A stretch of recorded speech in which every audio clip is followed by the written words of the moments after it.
Sa iba pang balita, kinumpirma na Malacanang na wala na sa Czech Republic si Saldico. Pero kasalukuyang nasa France umano ito para humiling ng political asylum. Ang detalye sa report ni Clazel Pardilla. Kumpirmadong wala na sa kustodiya ng Czech authorities si Saldico.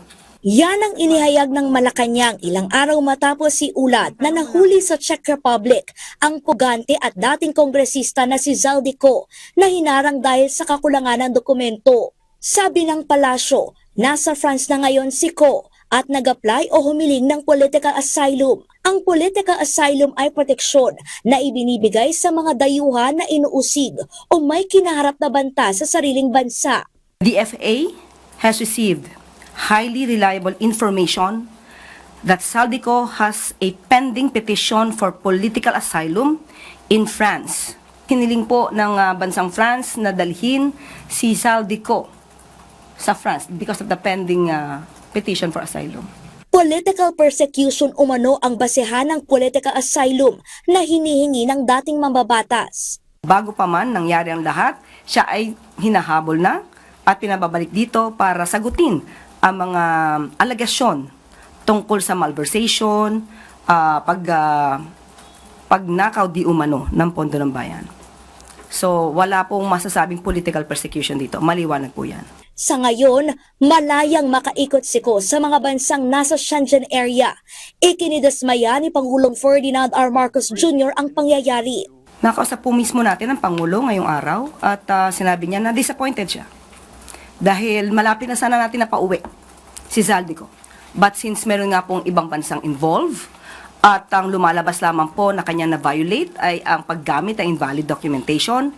So, ang bansang Czech Republic po ang siyang mag-uutos kung anong gagawin kay Saldico. Nakatakda namang makipagpulong ang Pangulo sa mga ambassador ng Czech at France sa Miyerkules. Pakay ng Presidente, alamin ang maaring itulong ng mga naturang bansa para mapabalik si Ko. Kung meron nga ba tayong pagkukulang o meron bang hindi nagawa para po mas maliwanagan tayo, ano pa ang dapat gawin at ano pa ang dapat maitulong ng ibang bansa, lalong-lalo naman po na tayo naman po ay meron tinatawag na United Nations Convention Against Corruption.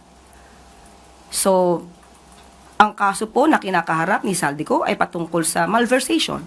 So, aalamin lamang po ng Pangulo, ano ba ang dapat pang nagawa? Dahil sa atin pagkakaalam, sa pagkakaalam ng Pangulo, lahat po ng dapat gawin ay ginawa na. Tiniyak ng Malacanang na gagawin ng pamahalaan ang lahat para mapauwi ng Pilipinas si Ko na naharap sa patong-patong na kaso dahil sa flood control scam. Nananatiling matatag ang posisyon ng pamahalaan. We will work with foreign governments through every legal channel available under international laws to bring Saldico home and face the graft and malversation cases filed against him.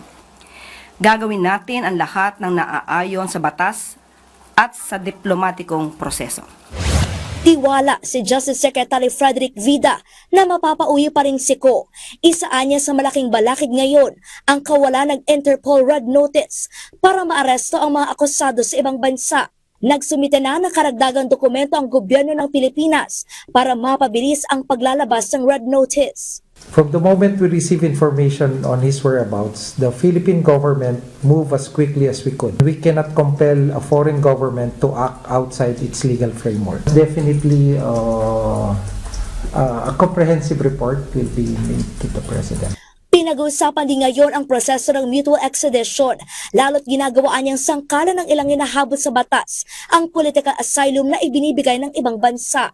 Clazel Pardilla para sa Pambansang TV sa Bagong Pilipinas.